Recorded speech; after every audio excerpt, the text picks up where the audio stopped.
It's often very difficult to get things done quickly in a democracy, but the attack on Pearl Harbor sent a bolt of energy through the people of the United States.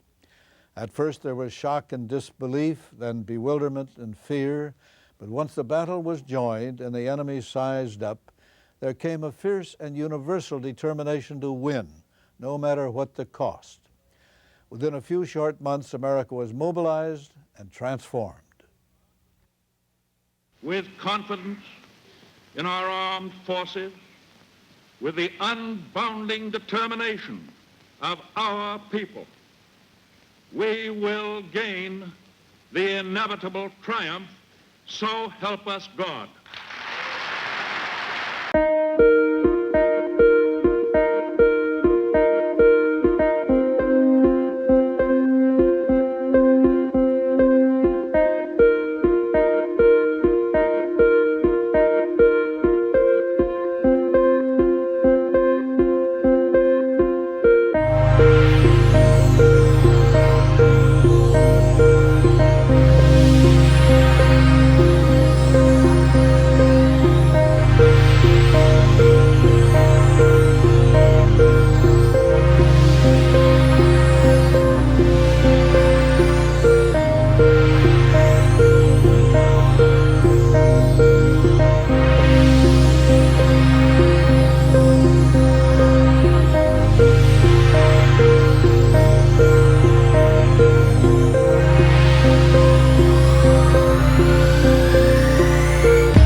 Most of the men who went to war were, of course, not famous at all.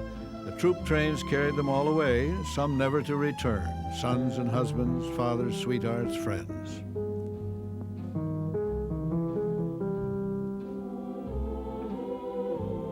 There will be other lips that I may kiss, but they won't thrill me like yours used to do. Yes, I may dream a million dreams, but how can they come true if there will never, ever be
along with thousands of other civilian observers, has been trained by Army officers to recognize types and sizes of planes by their silhouettes, to record the right information, to report it quickly. And thus, a single flight of planes headed, let us say, for Cleveland would be seen and reported by hundreds of civilians. The blue signal as New York has a daylight test of the new air raid system. Hostile planes approaching, but normal activity may continue, says the long, steady note. The red signal, everybody into doorways and traffic must halt. So commands the wavering siren tone. Times Square in a graphic tryout of the new signal system for eastern states. The blue signal sounds again. Normal activity may be resumed. So says the long, steady note. It was a kind of a pretty sight with the neons twinkle like little stars in sections like Flatbush and even Staten Island. Well, this here practice is now a memory. We got ourselves a dim on account of the way the ships stand out against our lights. So, come 6 o'clock, Fifth Avenue looks like it was in Hackensack, and I wouldn't have believed it. We did it before, and we can do it again, and we will do it again. We'll knock them over, and then we'll get the guy in back of them. We did it before, we'll do it again. The newsreels, with their taste for the outlandish, liked to show how anti-aircraft batteries could be camouflaged. There were a lot of them along the West Coast, where people feared a Japanese invasion. After Pearl Harbor, nothing seemed impossible or preposterous, not even the barrage balloons that rose above California's beaches.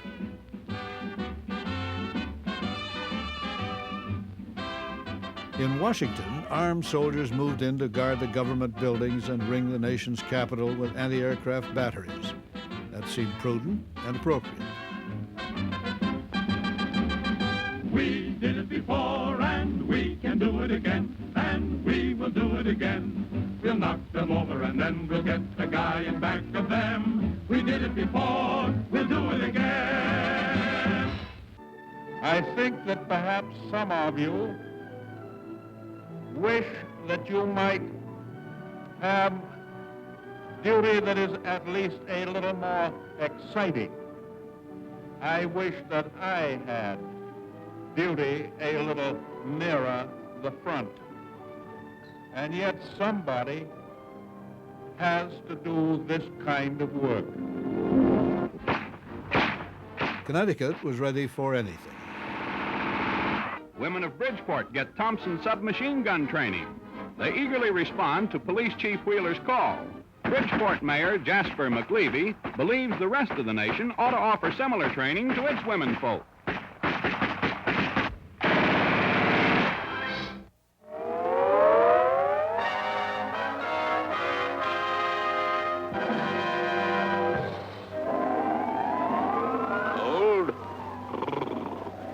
So cold it would freeze the nuts off a Jeep. We're standing tonight on the old campground. Give us a song to cheer our weary hearts. In this government cartoon for servicemen, a brooding GI learns that the home front is not what he imagines. It is no soft life for his father, his mother, or even his best girl.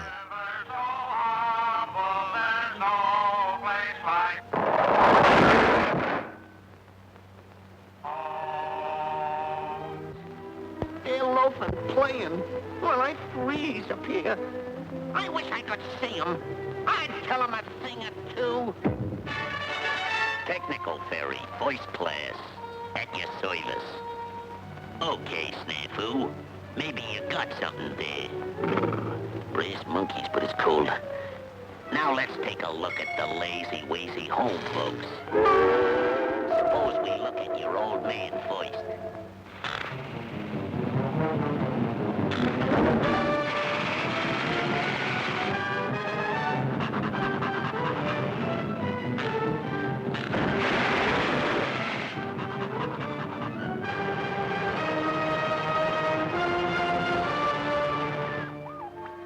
And the bridge game. Let's see how your ma is making out.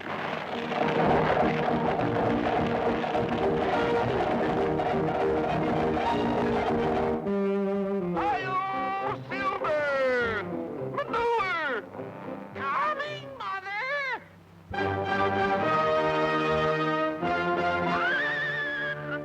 This stuff sure makes things grow, don't it? And that grandpa of yours. Yeah, they thought I was too old for this job.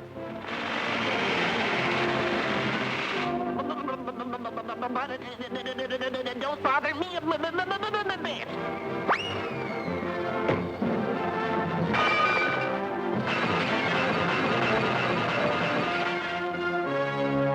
Shut them up immediately! Sally Lou has joined the wax.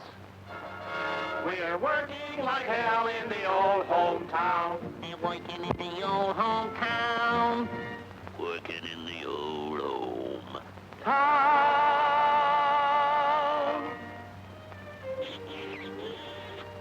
Gosh, I didn't know you cared. Woo-woo. American industry has met the challenge of war. American factories have achieved the impossible. American mass production is delivering the goods. Going first to the great automobile assembly lines, capable of turning out 4 million trucks and passenger cars a year, United States engineers harnessed the skill, mobilized the resources of the most efficient manufacturing system in the world. Peacetime construction was halted. Overnight, tons of machinery and hundreds of plants were hauled away for the duration by workmen converting to war. Where automobile fenders once were made, aircraft propellers are turned out by the thousands. Where watch cases and compacts once were made, now shell cases by the millions. Assembly lines of machine guns moving to war on the same conveyors that only yesterday carried American typewriters.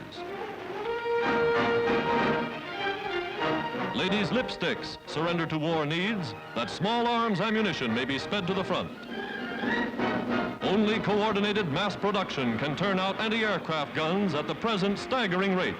And this is only the beginning. Only in plants like these could such a gigantic job of production be achieved overnight. This is industrial America at war. The arsenal of democracy delivering the goods.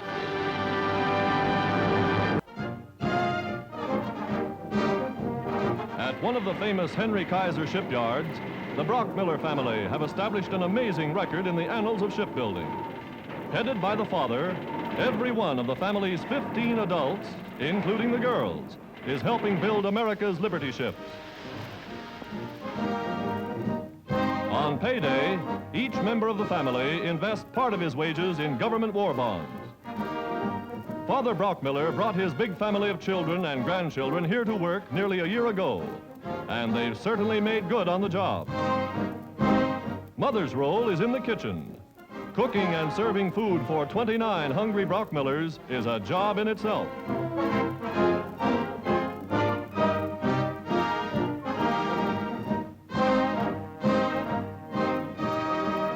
The Brockmillers, a family of patriots, workers on the home front, all helping to win the war.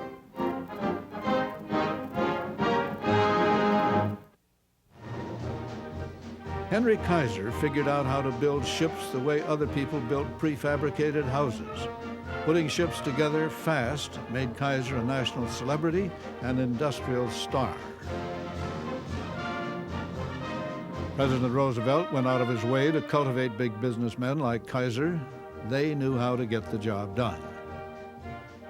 Kaiser did not build ships the traditional way, from the keel up. Large sections were built elsewhere, brought to the main yards by truck or barge, and swung into place. His prefabricated cargo ships and small aircraft carriers were assembled in record-breaking time. I can say to you that we are getting ahead of our enemies in the battle of production.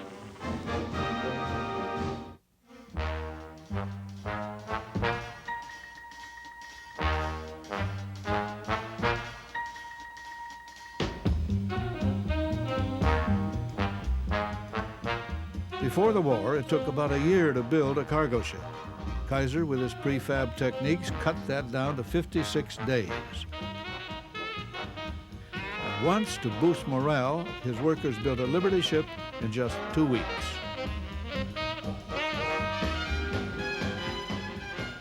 A new cargo ship was launched by someone, somewhere in America, every 4 hours. This sort of innovation and production was possible because the government, not the corporations, assumed most of the financial risk. The government agreed to pay whatever it cost to build a ship or plane or tank, plus a fixed fee or guaranteed profit. This cost-plus arrangement was no secret, but American advertising and propaganda emphasized patriotism and production. Profits were rarely mentioned. American industry's wartime mission was to outproduce the enemy, to ship overwhelming amounts of arms and ammunition to the war zones. The problem, especially in the Atlantic, was submarines. American strategy was simple: build more cargo ships than the enemy submarines could possibly sink. It worked.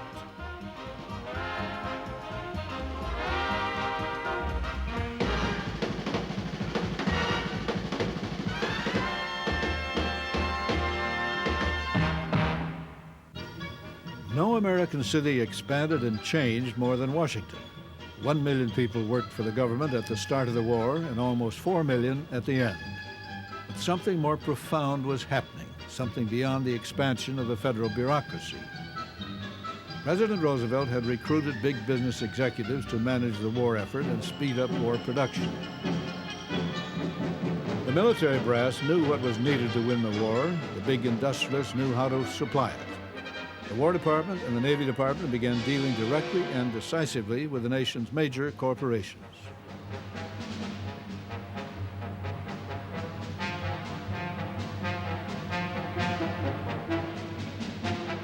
Billions of dollars changed hands without much congressional supervision. Congress appropriated the money, of course, but it was the president, the military, and the manufacturers who called the shots. At the time, few Americans objected. Close cooperation between industry and the military was seen as a wartime necessity, and besides, the system worked.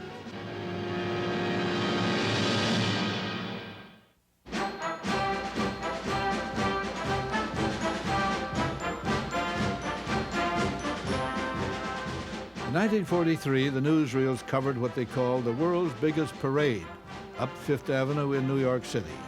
It was a symbol of America's military and industrial mobilization, and it lasted well into the night. Before the war was over, 31 million men between the ages of 18 and 44 would register for the draft without protest, and 15 million American men and women would serve on active duty.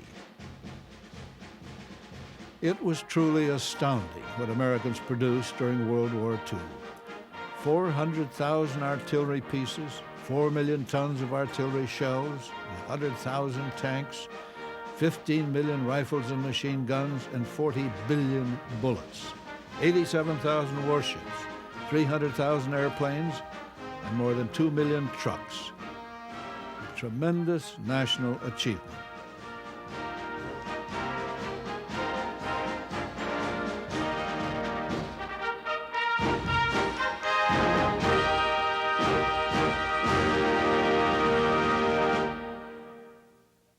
Accomplishment has a price tag. Take the military-industrial complex about which President Eisenhower warned when he left office. It was created quickly out of wartime necessity, and it did its job remarkably well. But when the war was over, it did not fade away like the old soldier in the song. Americans came to realize that their incredibly expensive military-industrial complex had been built to last.